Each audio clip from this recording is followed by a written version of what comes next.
It's time once again for Dialogue Conspiracy with political research specialist Mae Brussell, who for 5 years has shared with us her extensive research into political assassinations and abuses of power in this country.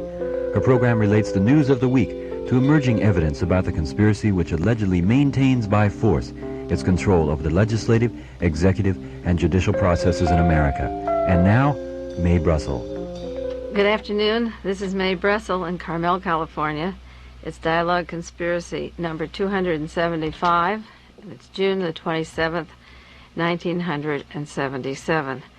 It was just 5 years ago this month that I was writing my article on the Watergate, my first published article after 8 years research into political assassinations and conspiracies. The article was a 3-part article for The Realist titled Why Was Martha Mitchell Kidnapped?, The American Assassins, and How Richard Nixon Really Got to Power. Watergate defendants were arrested 8 days earlier, and beginning the next day, I started this 3-part article. And as I say, it's just the anniversary of that time period where I was frantically writing. I completed the entire article by June the 11th, 1972, and I just went from my bedroom to my study and got that information out. And I'm proud of what I did at the time, and had a press conference in Los Angeles in 1972, in August 1972, on the Watergate scandal.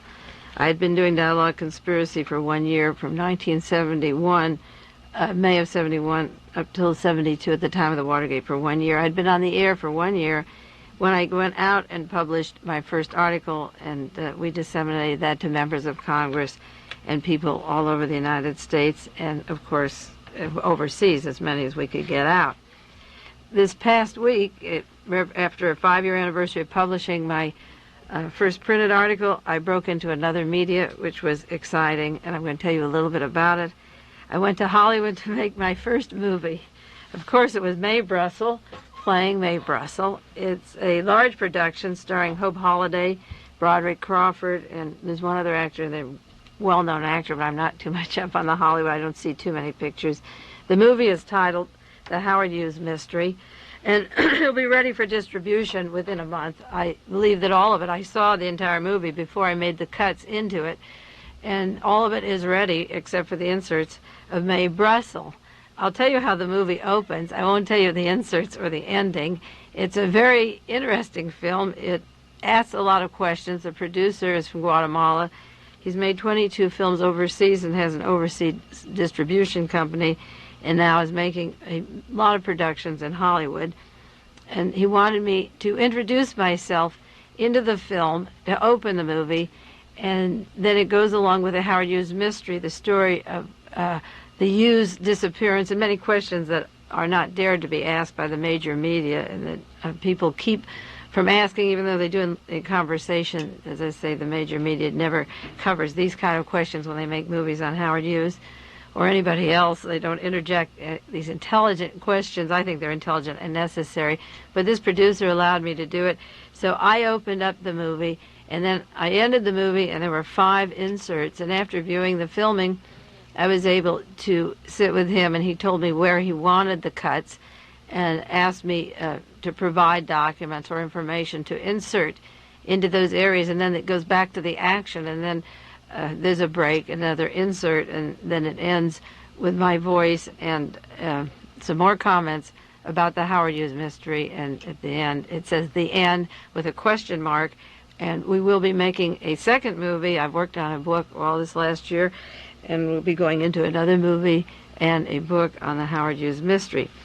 The way the movie begins, I say to the audience, my name is Mae Brussell.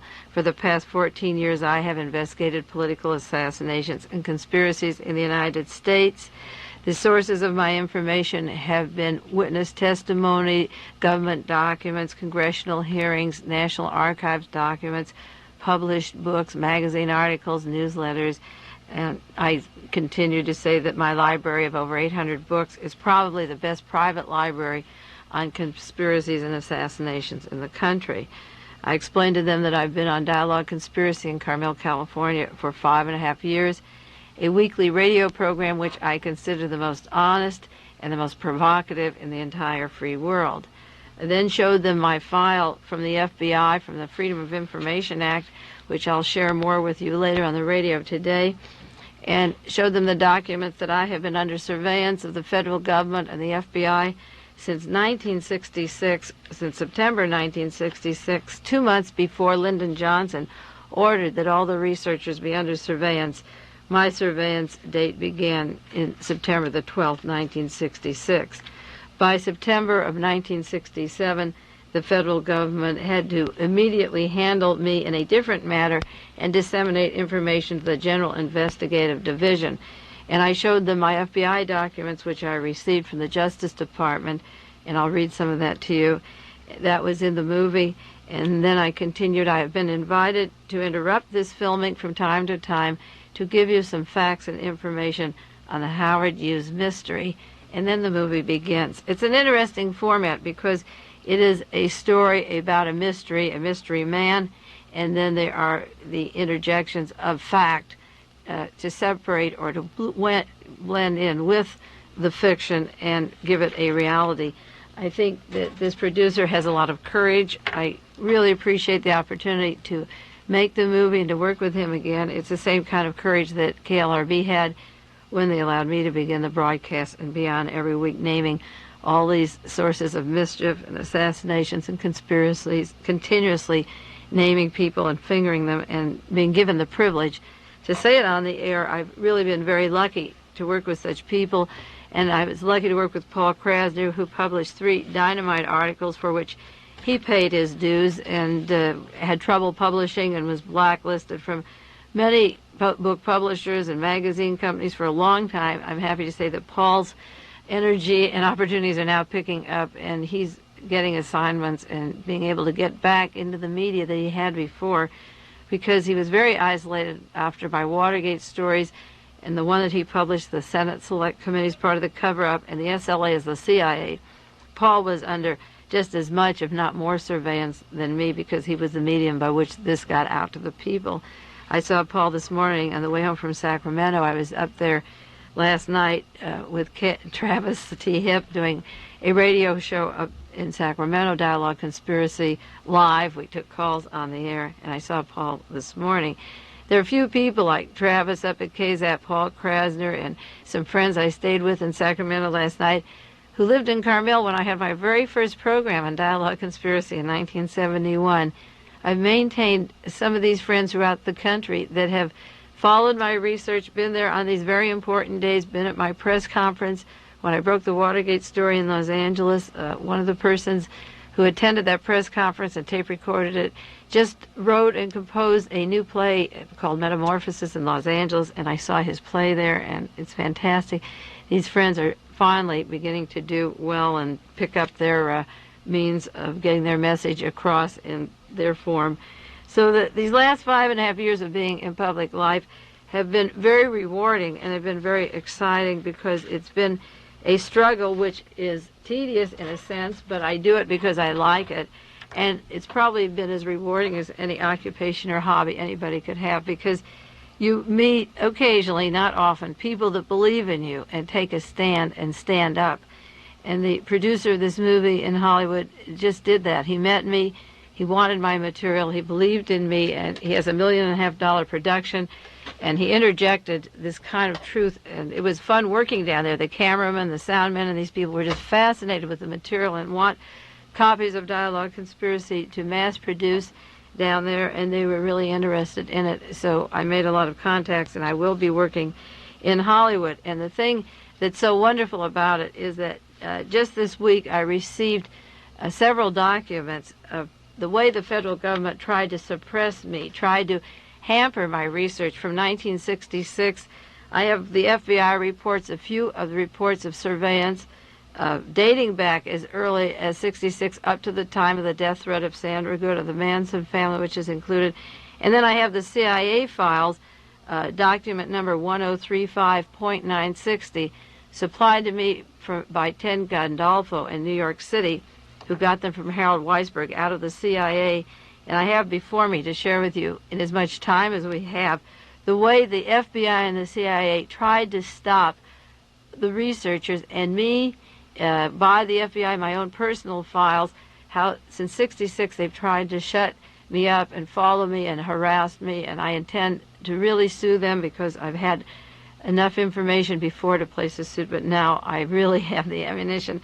And the federal government, the CIA, had a concerted effort to stop, and yet there are quite a number of movie producers in LA that are ready to fight back. We don't have the McCarthy era, the blacklisting era, and they want to get these stories out. I've been invited to go to Mexico this winter to work on movie scripts on the research that I've done. I don't want to spend the whole winter in Mexico.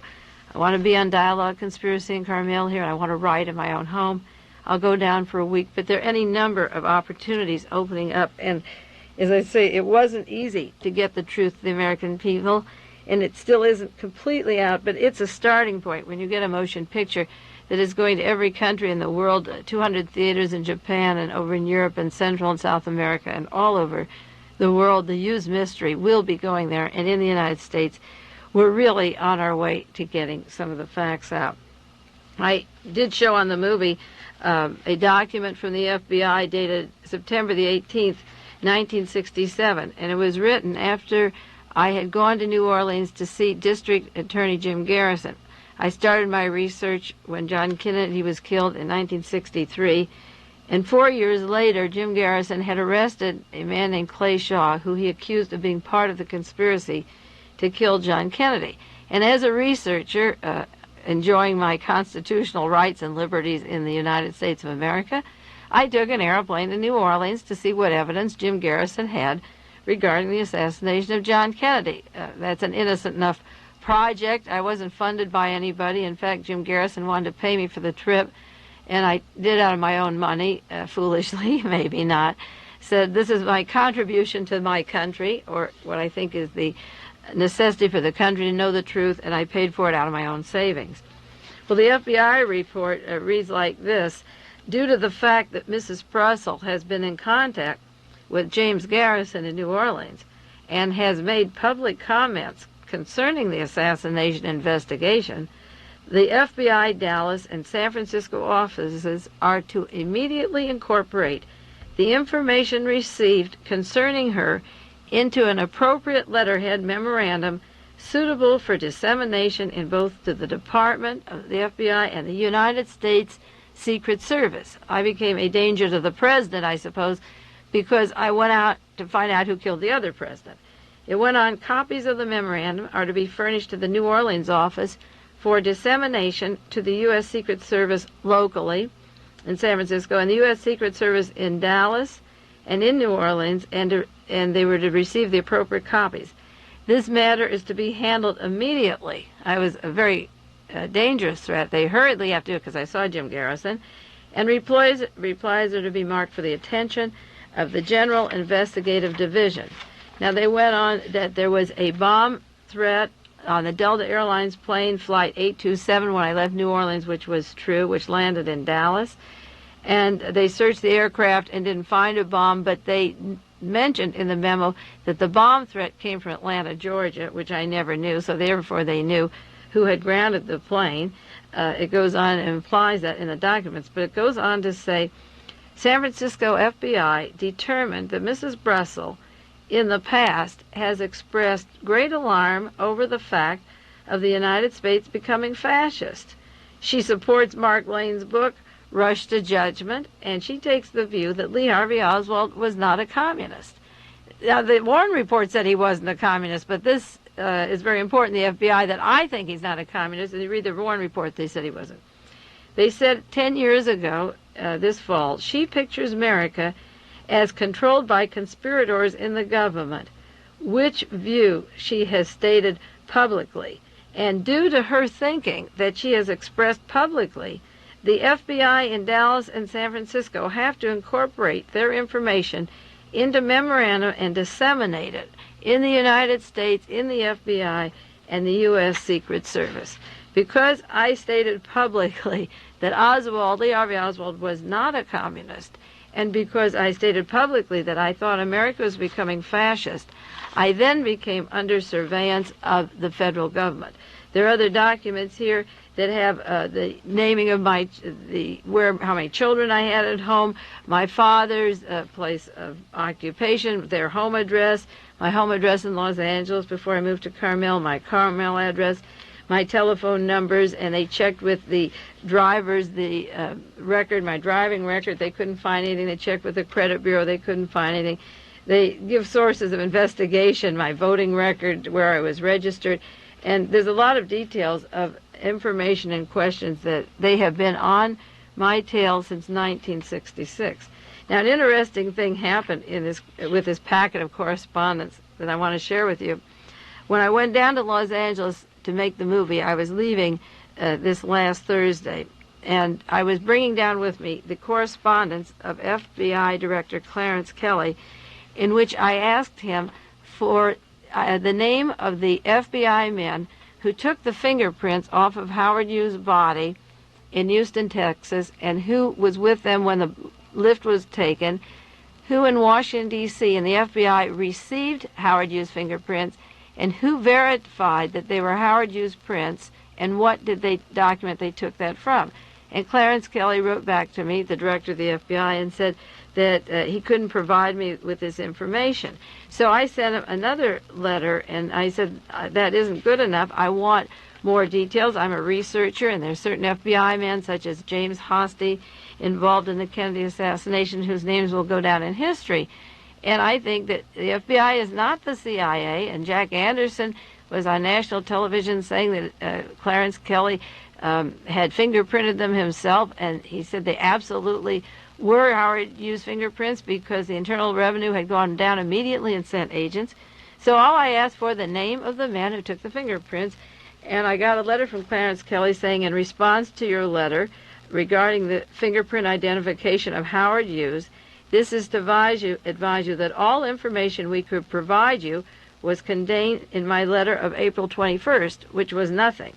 He said, I regret we are unable to be of further assistance in this matter. And it was signed Clarence Kelly.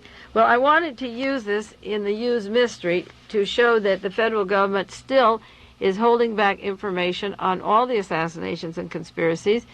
And I went to my file Monday night after I left KLRB to pull out my letters from Clarence Kelly and my letters from Attorney General John Hill in Houston, Texas, regarding the identification of that body that's supposed to be Howard Hughes down in Houston, Texas. I went immediately to where they were, and they weren't in my files. And I knew then they would never be there because I had been making arrangements to make the movie since last March, and they were there up to recent time, and all I had to do was pull the files out and leave. I spent all day Tuesday going through at least 1,000 or 2,000 files on Howard Hughes, went through every file, and couldn't find these letters. So I called the FBI office in Monterey, California, and talked to Mr. Cummings. And I said, I know that when you ask somebody, did you burglarize a home, they're never going to say yes. It's like a child in the cookie jar. But I said, I read last week that the Attorney General, Griffin Bell, has said that he can't guarantee that the FBI are not still doing black bag burglary jobs. So I called it was Mr. Cummings, Aguacita here in Monterey, the FBI agent, and said, did you come to my house and remove the correspondence I had with Clarence Kelly? Because I need it tomorrow to go to Hollywood to use it in a movie on Howard Hughes. And he did, instead of saying, of course we didn't, or get off it, May, or don't be so paranoid, or I'm sure you'll find it, the FBI agent in our city said, I'm not going to tell you. I said, can you tell me at least categorically that the Justice Department has ordered no more black bag burglary jobs in homes? He said, I'm not going to tell you that. And he would not confirm that they're not supposed to burglarize the homes on the Monterey Peninsula or anywhere else. So I called the Attorney General at 10 o'clock Wednesday morning and asked for Griffin Bell's secretary and said that my home had documents that I needed that were important for a movie, that I would take to Los Angeles, and it was a correspondence with Clarence Kelly regarding fingerprints of Howard Hughes and the Attorney General in Texas. This was at 10 in the morning. At 12 o'clock that same day in my mailbox, through the Justice Department, according to the Freedom of Information Act, came the letters, duplicates of the letters of the FBI Director Clarence Kelly and my correspondence on the Howard Hughes case. Now, what happened was that I believe the back door of my house could possibly have been burglarized of documents that were pertinent to the movie I was going to make the next day in Los Angeles. But I had written for the Freedom of Information Act for information they had in their files about me. And 2 hours later from Washington, D.C., was the correspondence of Clarence Kelly. The only thing it didn't have on it was his actual signature, which I wanted for my collection, because someday I want to publish letters with the original documents that were sent to me. I want to do a book on my correspondence of this 14 years research. So that one document that was mailed to me from Mr. Kelly had a stamp on it with C.M. Kelly, and the other was stamped C.M. Kelly, and both letters did not have his personal signature, and the one that came to me to my home had the original signature. So the point is that the black bag jobs and the surveillance is still going on. It started in '66, according to my FBI files, and it's still going on. And not only is the CIA doing it, but I want to read you now from the FBI doing it. I want to read you now the CIA documents that were sent to me for Ted Gandolfo. We don't have time for all of them, but this is a sample of what people who questioned the Warren Report were getting in 1966. This is when the government formed a method of operation to put down any person who criticized the Warren Report.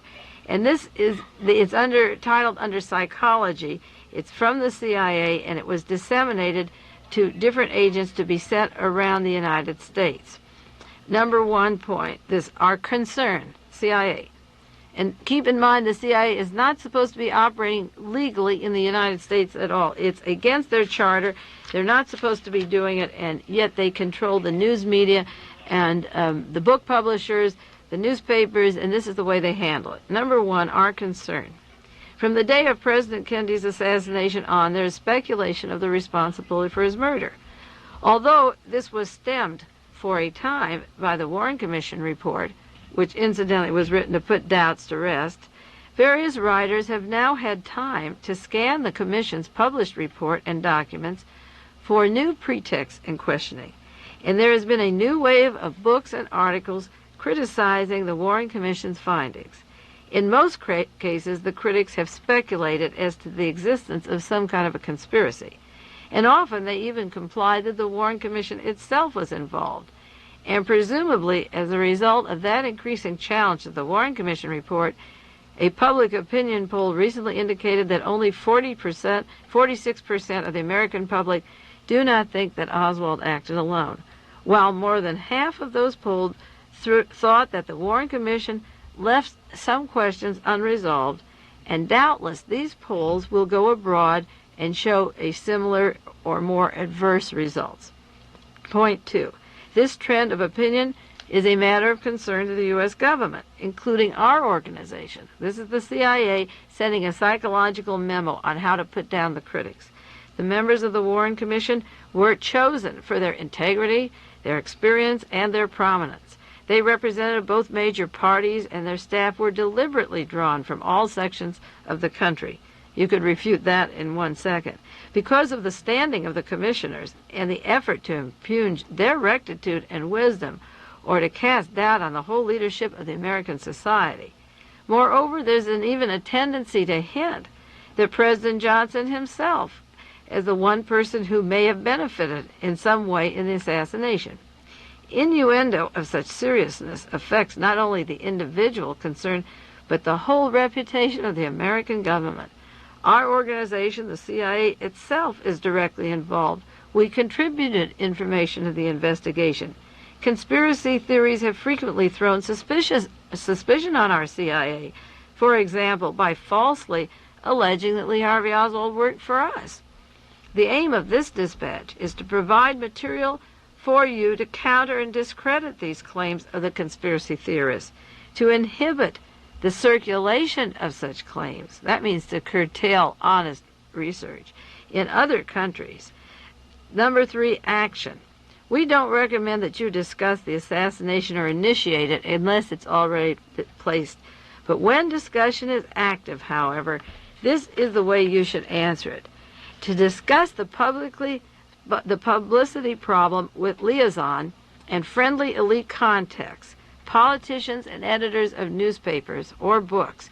And you point out, this is CIA agents, that the Warren Commission made a thorough investigation as humanly possible, that the charges of the critics are without serious foundation, and further speculative discussion plays into the hands of the opposition. Point out also that parts of the conspiracy talk are deliberately generated by communist propagandists.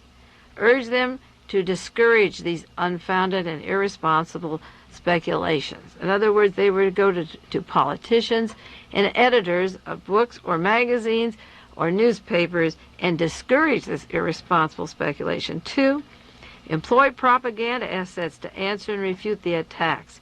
Use book reviews and feature articles as particularly appropriate for this purpose.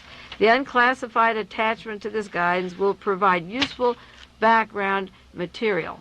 In this point about putting researchers down and using letters to the editor, in 1966, I wrote a letter to the editor defending Mark Lane's book. The Monterey Herald published a book review that was totally without foundation against the book Rush to Judgment that Mark Lane wrote. In fact, I even called the party who wrote the book review and asked him if he read the book or if he was taking it from somebody who wrote the script for him, because the review was happening all over the country with the same words. So I wrote to the Monterey Herald in September of 1966 expressing my opinion on the Kennedy killing and facts that supported Mark Lane's book.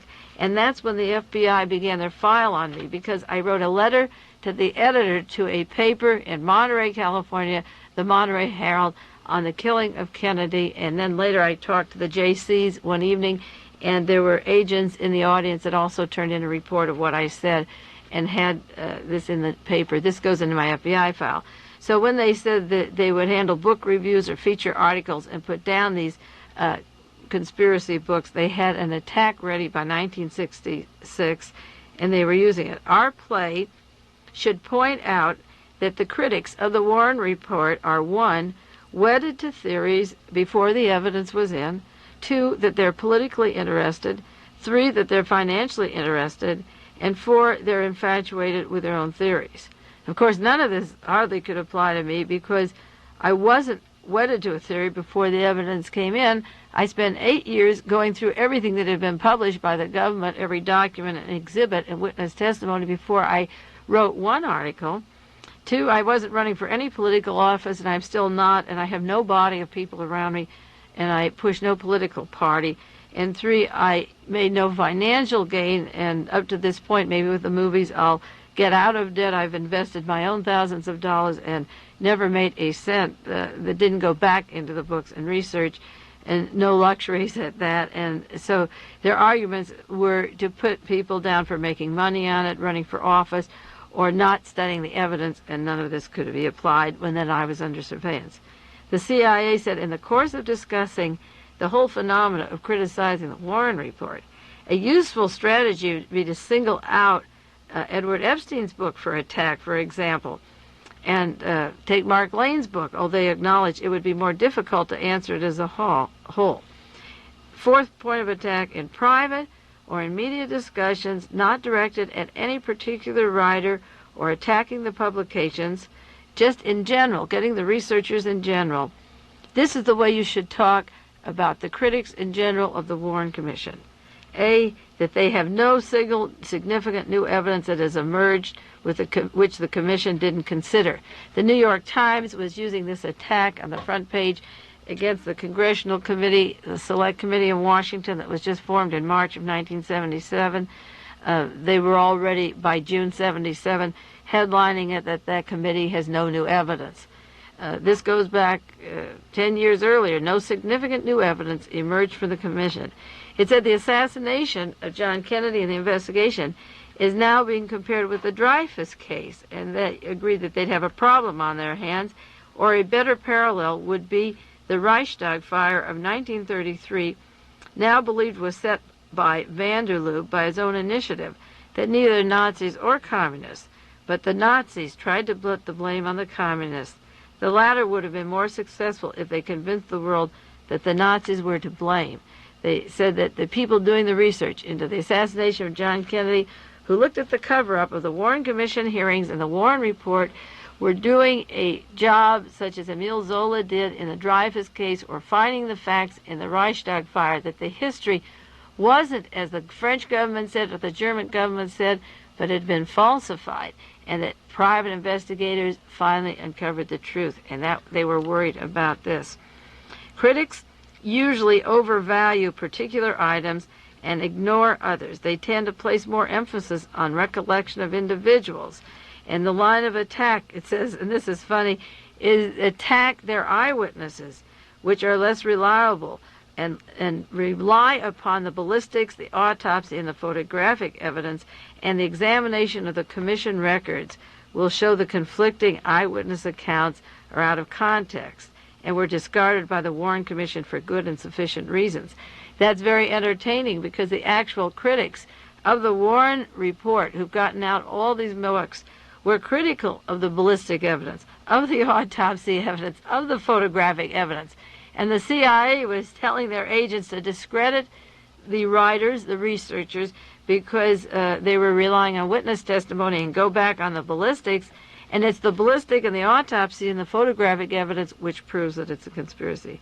The CIA told their agents to fight the critics of the Warren Report on another tactic. It said conspiracies on the large scale often suggested would be impossible to conceal in the United States. When somebody says there was a conspiracy in the United States, you should answer that it's impossible to conceal a conspiracy in the United States. And certainly Robert Kennedy, the Attorney General, would be the last man to overlook one, or Congressman Gerald Ford would hardly hold his tongue, or Senator Russell would have every reason to expose these misdeeds. Well, Congressman Ford and Senator Russell, one working for the CIA, Ford for the CIA, and Russell, a watchdog on the CIA, had every reason to put down conspiracy theories, because they went to the CIA, which was their boss and their agent, and they were put on the Warren Commission to divert the evidence away from the CIA in the killing of John Kennedy. Now, the CIA sent a memo to their agents to go to editors and newspapers and, I guess, book publishers and so forth, and to put down the idea of conspiracy theories because you couldn't contain them.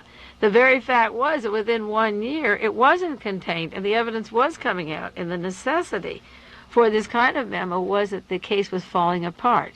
And it hasn't held together. If it's a large scale with no evidence, it would be ridiculous to be going 14 years, but the evidence was there. They also said that the critics of the Warren Report have often been enticed by a form of intellectual pride. They light on some theory and they fall in love with it, and they scoff at the Warren Commission because it didn't answer every question with a flat decision one way or the other. Actually, the makeup of the Warren Commission and its staff was an excellent safeguard against overcommitment to one theory or against the illicit transformation of probabilities into certainties. Now, the CIA is saying the critics had a form of intellectual pride. That's true. I've had an intellectual pride. I've had a pride in attacking these bastards. I've had a pride in exposing them. I've had a pride in showing where they falsified evidence, planted evidence, forged evidence. I think I have an intellectual pride over, say, Mr. Cronkite and Howard K. Smith and the major news media, Dan Rather, these people that have lied to you about this event, this political assassination of John Kennedy, and passed these stories off as Lee Harvey Oswald, the lone assassin, when the evidence went otherwise. I think you have to say that there's a little intellectual pride in, number one, being able to figure it out, and then number two, exposing it. And there's certain people like Mr. Jostin or Buchanan, who wrote Who Killed Kennedy. Jostin wrote Oswald, Assassin or Fall Guy, or Mark Lane's Rush to Judgment, or Harold Weisberg books, his series on whitewash, or Penn Jones books, Forgive My Grief, 1, 2, 3, and 4, and Sylvia Mars, Accessory After the Facts, Josiah Thompson, 6 Seconds in Dallas, or Richard Polkin's Two Oswalds. Why wouldn't you have an intellectual pride? You take their evidence and their garbage. It's like taking the garbage and the throwaway from a high-class restaurant and producing a meal better than served inside.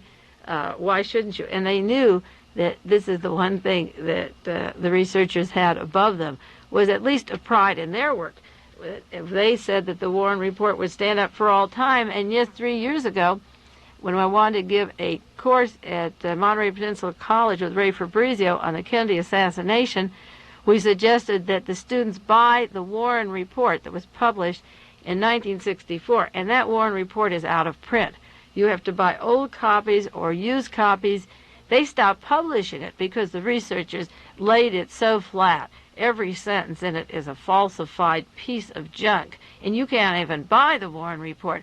And yet the books that have been out by the researchers in the past, and the ones that I hope to write in the future, just like my Watergate stories or the articles I did in The Realist or for Midnight or Plague Drill, they'll stand for all time against all evidence that comes in, and I don't think anyone can challenge those facts.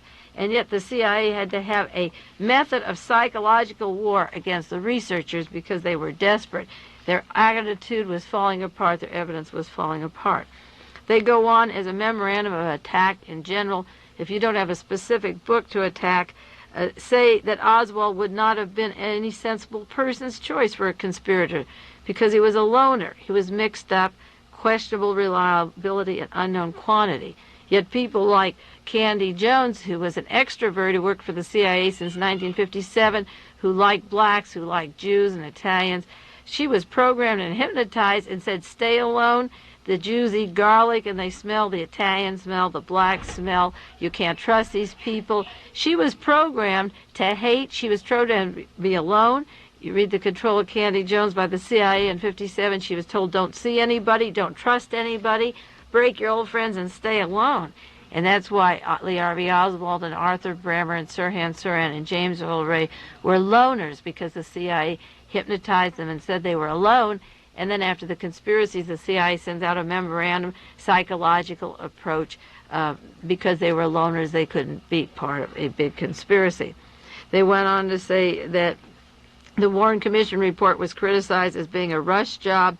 Actually, they were done 3 months after the deadline originally set, but the degree which they tried to speed it up was due to the pressure of irresponsible speculation that appeared, and they had to answer the critics. And then they went on, there are vague accusations that more than 10 people have died mysteriously in the years before this CIA report came out. And these 10 people died mysteriously.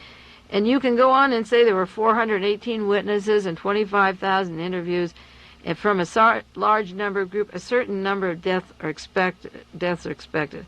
When Penn Jones, one of the originators of the 10 mysterious death lines, appeared on television, it emerged that 2 of the deaths on his list were heart attacks, 1 cancer, 1 a head-on collision from a bridge, 1 when a driver drifted into a bridge abutment.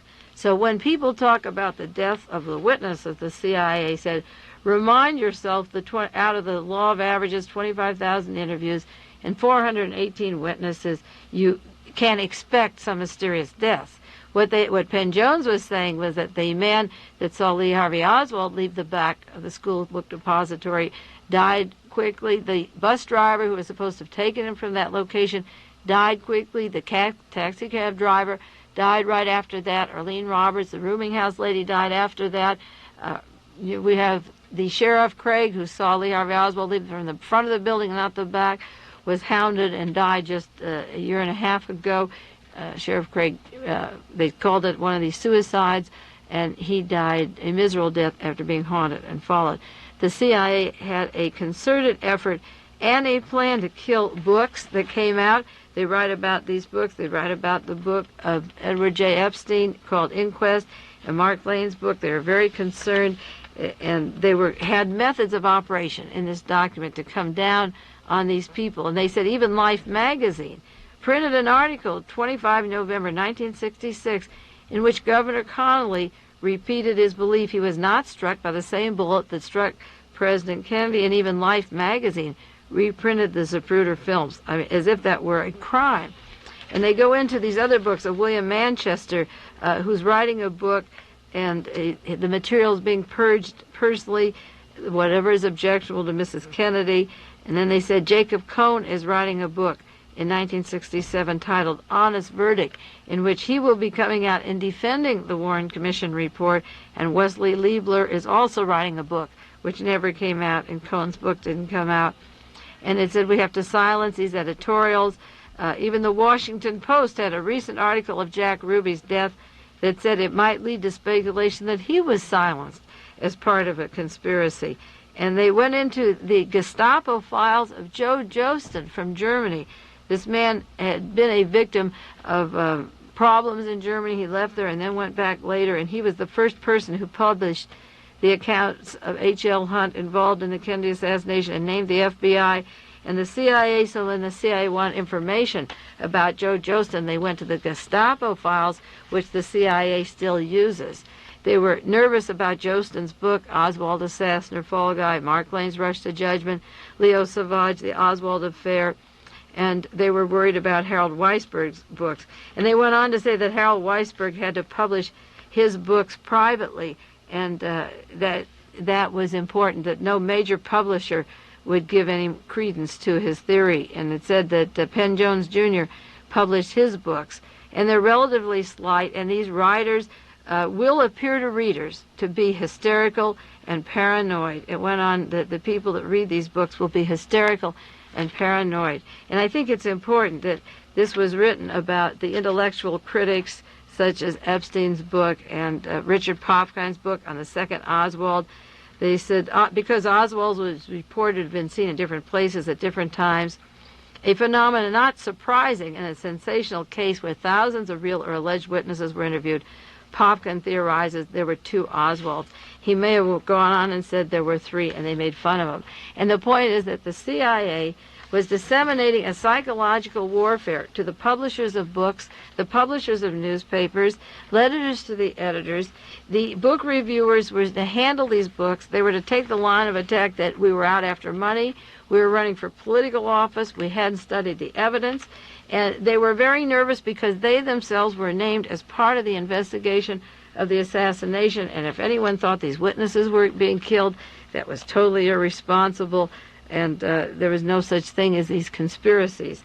I think that the plan of putting down the researchers is verified. It was verified in the Schweiker hearings of Mr. DeLoach of the FBI, talking about the memos that went directly from the White House to the FBI to follow all individuals who were researching or writing books about the Warren Report. And my FBI files, incidentally, at the bottom of these files, they were be disseminated to Mr. DeLoach of the FBI, who was responsible for putting down these critics according to the Schweiker report, and William Sullivan of the FBI was interested in what Mae Brussell was doing in New Orleans. And William Sullivan's name has come up many times as being head of Division 5 of the FBI, which I said was linked to Permindex and the military-industrial complex.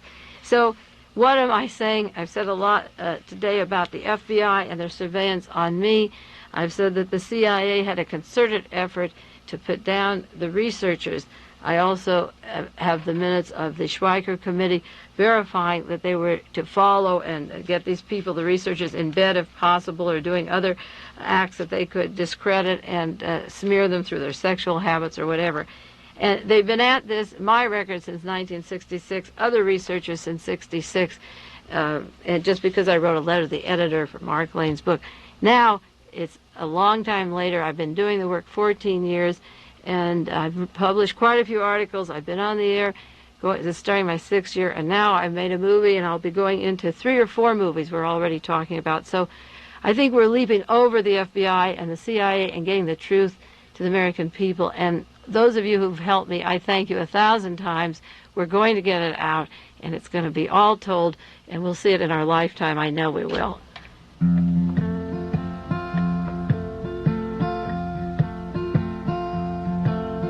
There is a truth I thought to